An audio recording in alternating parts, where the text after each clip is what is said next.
Hi, I'm Samantha, also known as Paper Not Books. Anyway, today I am going to answer some questions from the drunk book tag. This is gin and cran raspberry because it's delicious. This tag was originally created by Julie of Pages and Pens and Chelsea of Chelsea Darling Reads. First of all, one does not need to be drunk or drinking to perform this tag. It's just cute scenarios that pertain to drinking, so no, you don't need to be drunk. I'm not yet. I probably won't get there. We'll see. I am going to take a sip every time I approach a question, so. Wine coolers. You're 16 and finally managed to sneak one of your mom's Smirnoff ices. What is wrong with you? What is one of your most guilty pleasure reads? I don't think I really have any books that I feel guilty about, like reading, that I go back to.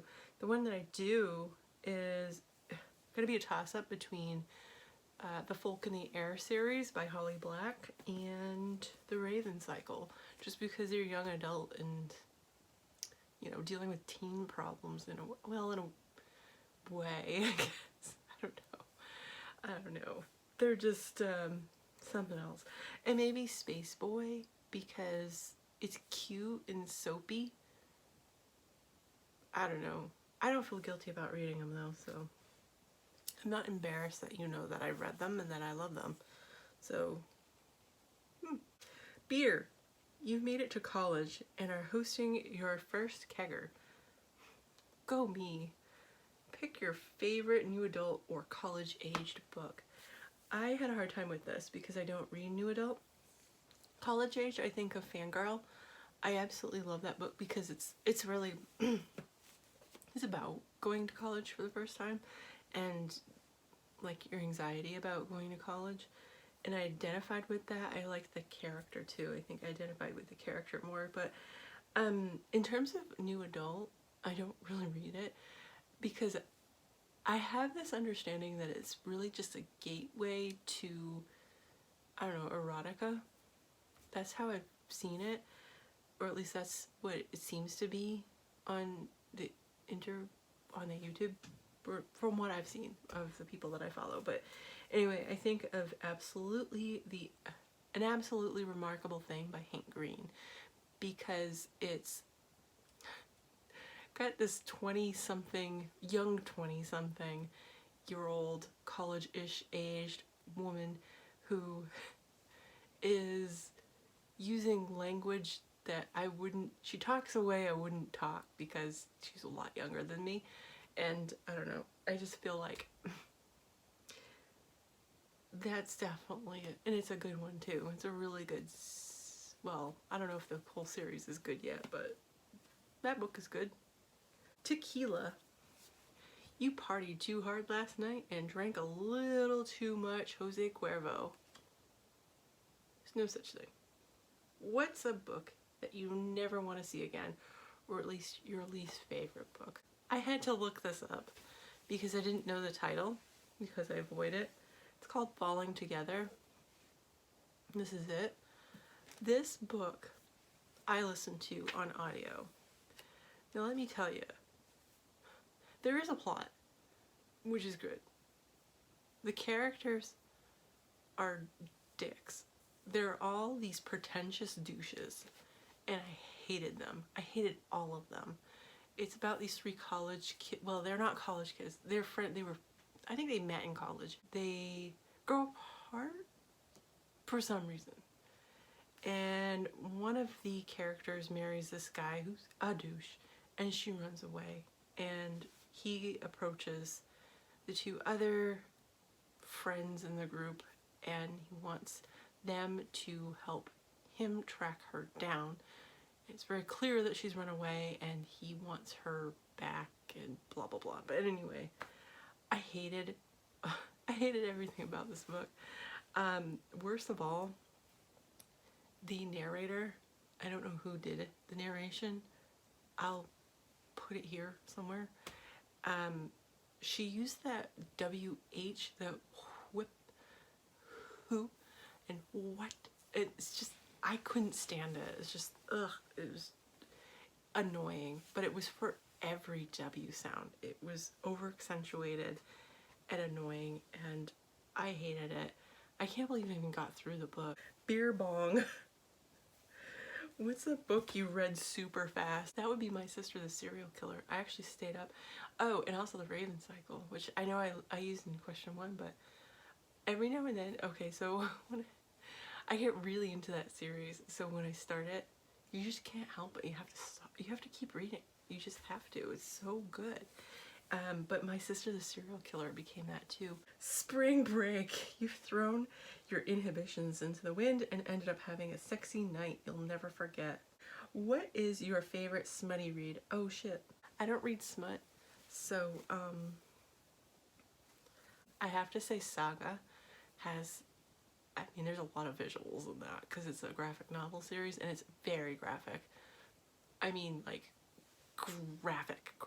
It's got gore, it's got genitalia, and it's got sexy times, so a lot of it too. Like, every book has a scene, I think.